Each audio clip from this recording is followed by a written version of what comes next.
universo nasceu como? Pequenininho, menor do que o átomo, menor do que as partículas. Aí a gente precisa de quê? Física quântica. Por isso que a gente coloca cosmologia quântica, que é o tratamento que nós fazemos com o universo a nível quântico, a nível pequeno, e a gente vai ter este momento quando o universo nasce. É justamente nisso, né? E aí, aí eu vou entrar agora bem um pouquinho mais rápido, porque são vários modelos, né? Então, eu só vou citar talvez os mais conhecidos dentro da física, os mais trabalhados, tá? Mas aqui não é um julgamento dos melhores ou piores modelos. Não, são alguns modelos. Eu trabalhei com algum desses modelos, então eu peguei alguns que eu conheço um pouquinho mais. Como eu disse, tem diversos outros, tem modelos que eu já ouvi falar, mas eu não conheço, e aí é complicado eu dizer coisas que eu não conheço, né? Então eu vou trabalhar só com alguns que eu sei alguma coisinha, que são modelos de cosmologia quântica. Mas por que modelos no plural? Primeiro, porque o início do universo não está acessível a nós. Mas não é que está acessível a nós por causa de telescópio. Isso é um detalhe que a gente vai ver em outra oportunidade. Não está acessível porque não tem como ver, ver que eu digo é por qualquer outra forma de observação, por telescópio, por ondas gravitacionais, ver o início do universo. Não tem como ver. Dá para a gente ver de um determinado instante em diante. E aí, o que a gente faz? Coloca modelos, esses modelos têm que fazer o quê? Explicar o universo como um todo, beleza, passou no primeiro teste, e o segundo teste é, ele tem que dizer como que é o universo exatamente do instante que a gente consegue observar. Então, se ele derivar o início do universo até o universo que a gente tem, é um bom modelo, pelo menos é um indicativo de que está indo no caminho. Por enquanto, a gente não tem isso muito bem definido. Por isso que nós temos vários modelos, né? O Alexandre, e cada um desses modelos, ele tem que seguir o princípio da não contradição. Sim, sim. Tem que explicar as coisas que a gente observa. Vamos dizer, entre aspas, isso é fácil, né? A gente já está observando, então qualquer coisa que você colocar vai explicar o que você observa. Beleza, mas isso não é um indicativo de que o modelo é bom ou não. O modelo ele tem que partir de princípios que ele propõe, ou princípios matemáticos, alguma lei física, alguma coisa, dizer como é que, no caso de cosmologia quântica, dizer como é que o universo nasce e acoplar as observações que nós temos. Isso aí é a parte complicadíssima, porque quando vai fazer isso, os modelos acabam se perdendo, tem muitos problemas nos modelos, né? E aqui eu estou falando modelo no sentido teórico. Tem muitos problemas dentro do modelo, né? Igual o modelo que eu falei lá do professor lá da Califórnia, ele tem modelos complicados com as observações, né? Então, por isso que a gente não tem um modelo único, a gente tem vários modelos de cosmologia quântica. Alexandre, Por exemplo, esse professor da Califórnia indiano, ele não tocou nessa questão do modelo que ele usava e da vulnerabilidade do modelo? Em momento nenhum ele falou disso? não, ele falou do modelo, né, que era o modelo que ele trabalhava, né, ele coloca lá no artigo, lá ele coloca do modelo dele, mas assim, é um negócio que nenhum físico faz e só os outros fazem a nós, que é Sim. criticar os nossos próprios modelos. Então, ele não critica o próprio modelo dele, mas ele responde as críticas que se fazem. E outras críticas que se fazem, em alguns momentos não tem resposta. O modelo não responde ainda, né? Por exemplo, esse modelo aqui que eu coloquei, aqui é uma imagem do Hubble da galáxia de Andrômeda. Eu só coloquei a imagem só para fazer um destaque.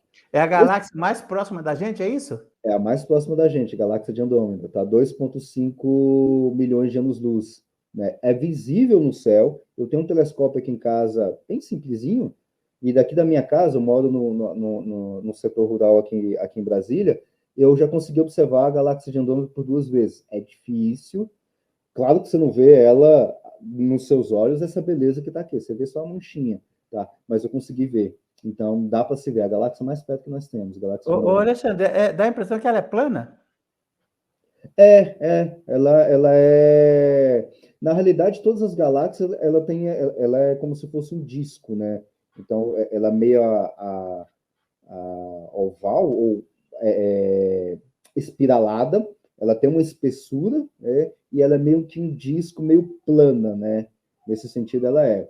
né? A nossa galáxia também é assim, é, quase todas não, né? Porque tem umas galáxias que a gente chama de galáxias irregulares, né? Que já são mais estranhas, tá? Mas as Ô, galáxias Alexandre, o seu telescópio, qual é a capacidade dele? é um Skywatcher 90 por 900 milímetros. É um Então você deve estar refrator. cansado de ver as luas de Júpiter. Ah, isso aí eu vejo demais. Lua de Júpiter, Saturno, luas em Saturno. Isso aí eu vejo. E só um parênteses em cima desse negócio de telescópio. No dia anteontem, né? Anteontem? Ou foi ontem, agora no. Anteontem, que teve a superlua, a gente coloca o telescópio para fora para dar aquela ambientação e tudo mais, e eu olhei para Vênus, né? Vênus se pondo. Eu consegui ver, eu vi, tirei foto com meu celular, que não é nada bom, que não tem câmera nem nada, pelo celular. Eu tirei foto de Vênus e Vênus estava numa posição de meia-lua. Vênus tem fases igual às fases da Lua, minguante e crescente. Tá? E aí eu consegui ver com esse telescópio. Então, assim, a gente vê muita coisa legal. Tá?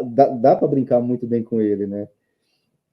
Bom, aí Legal. voltando nessa questão de modelos, né, a gente tem um modelo bastante trabalhado hoje em dia, que é o modelo de Wheeler-DeWitt. Tá? É o nome de dois físicos, né? O Wheeler e John Wheeler e o Bryce DeWitt, né? Só para a gente ter uma ideia de quem que é o Wheeler, é um dos maiores cosmólogos teóricos do século XX. Né? De nome, talvez muita gente não conheça, mas muita gente já ouviu falar do Richard Feynman, que ganhou o Nobel de Física na década de 70 e tudo mais, né?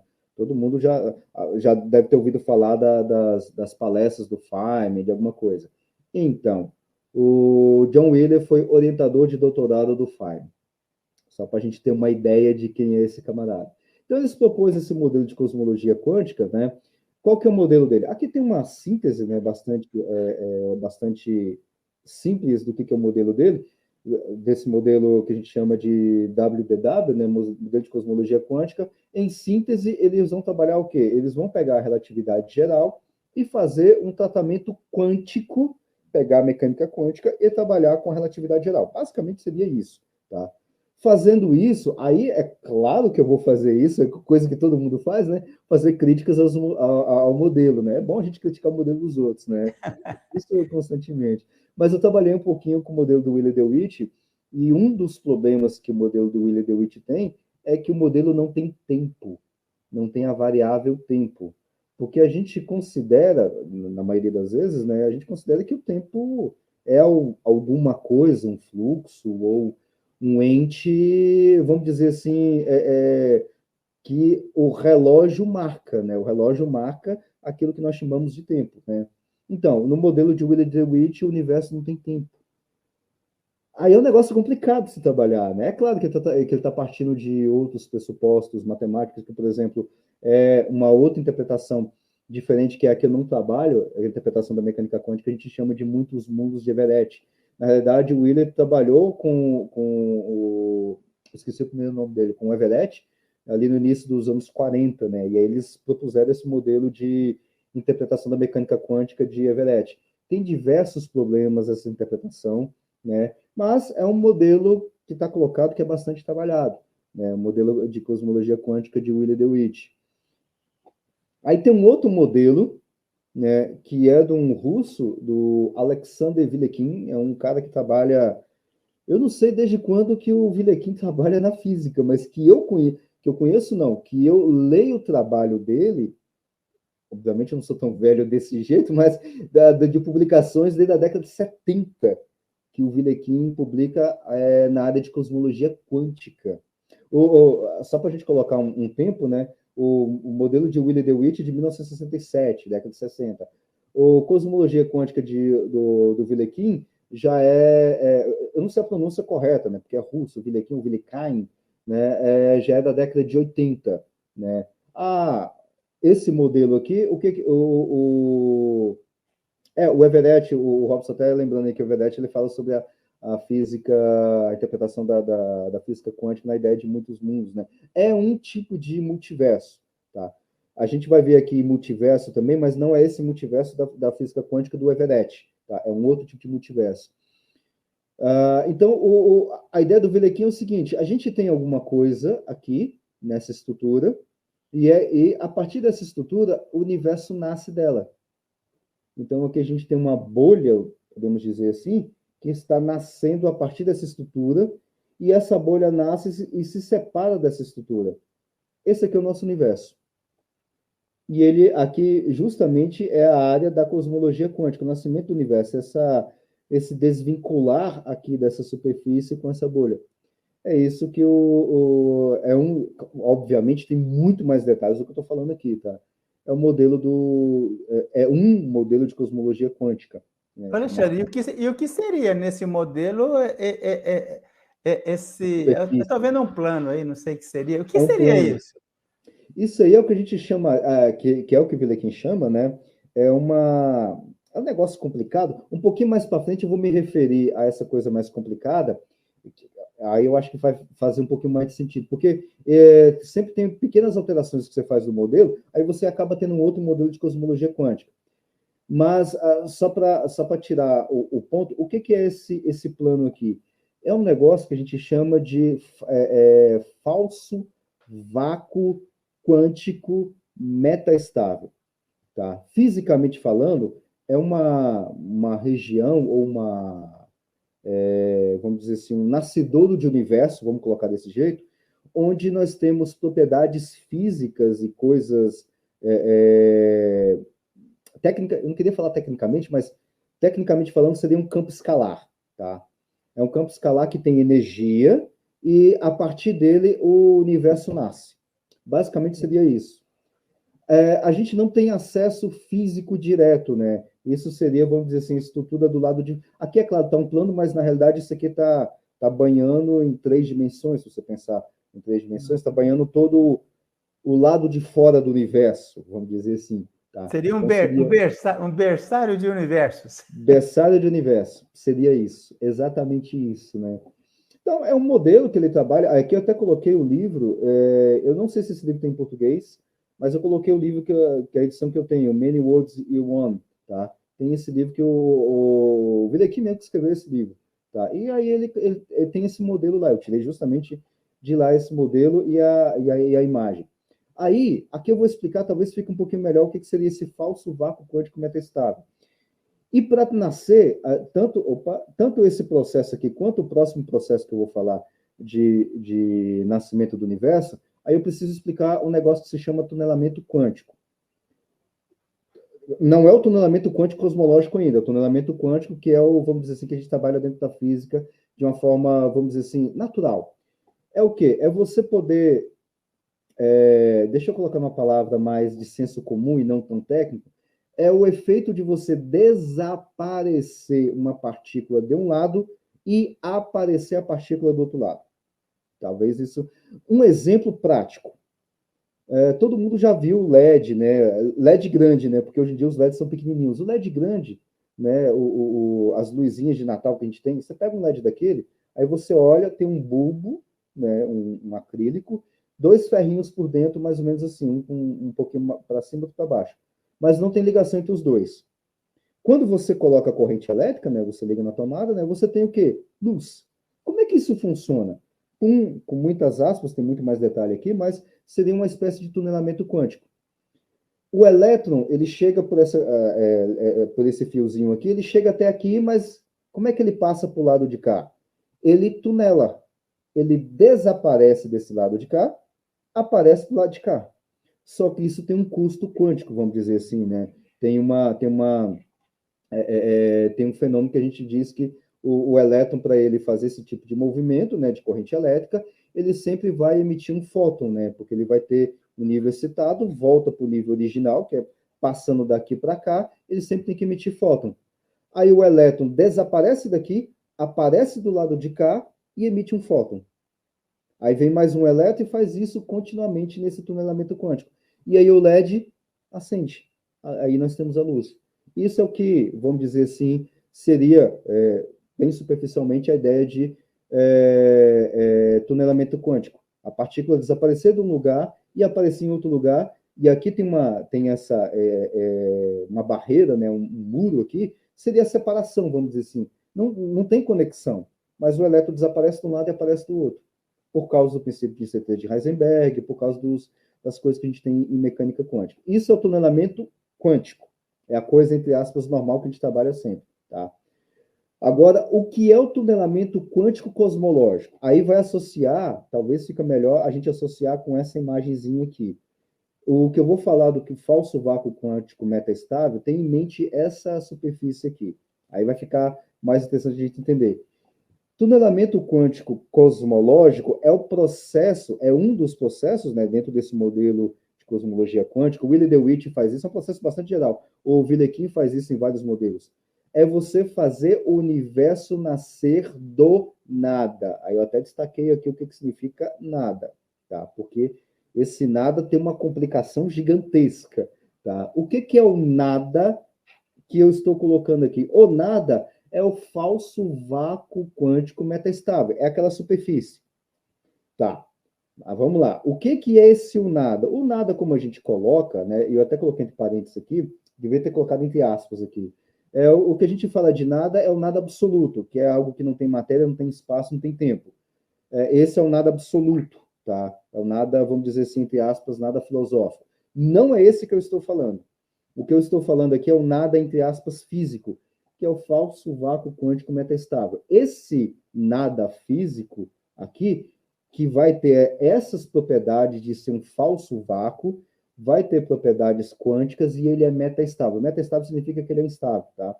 Esse processo, ou, aliás, essa coisa, aquela superfície, é o nosso nada cosmológico, o nosso nada físico.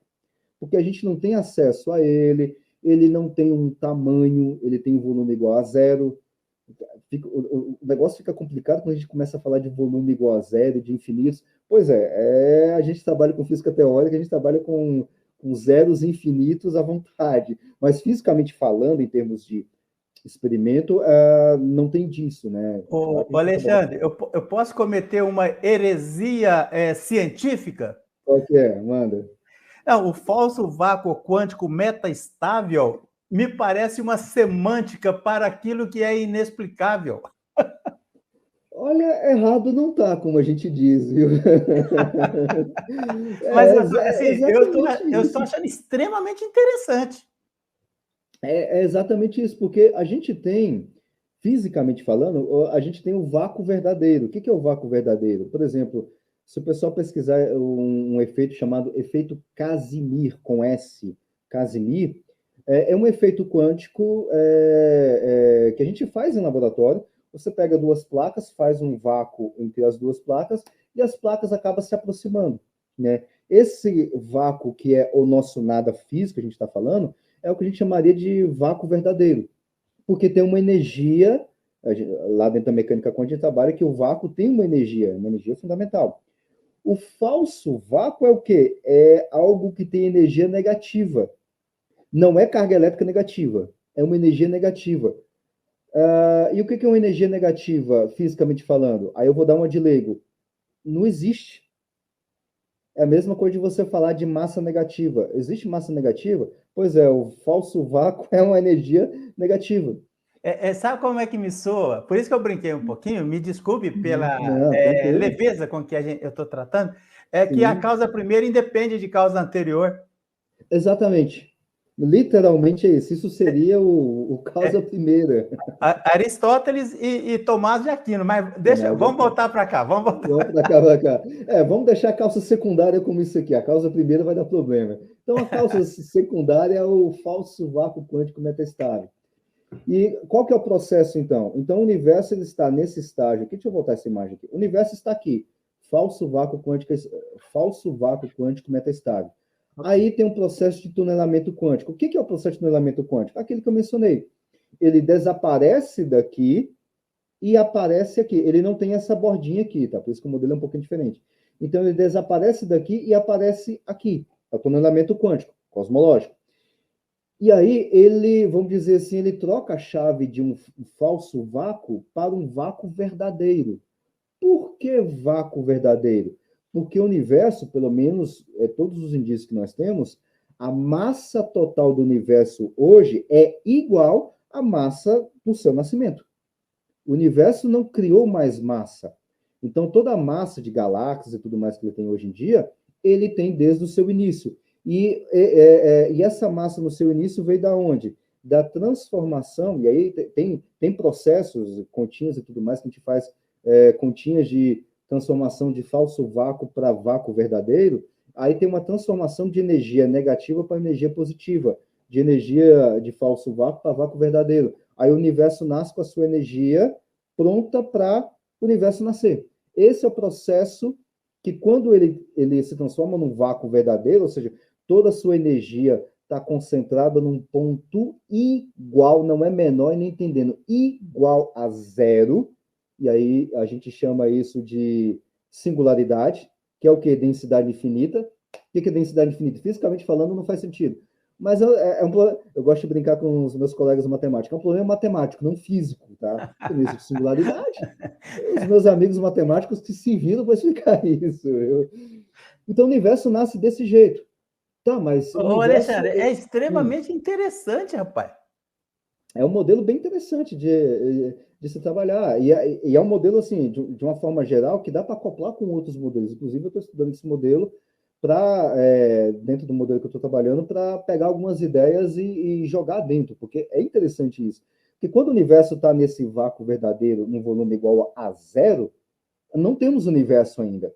E esse instante fica entre o instante que o universo nasceu igual a zero, tempo igual a zero, vamos colocar assim, até o tempo igual a 10 elevado a menos 43 segundos. Você coloca 0,42 segundos, 0,42 zeros, é até complicado de trabalhar com número. Eu não trabalho com número, trabalho com variável, é mais fácil. 0,42 zeros e o número 1 segundo.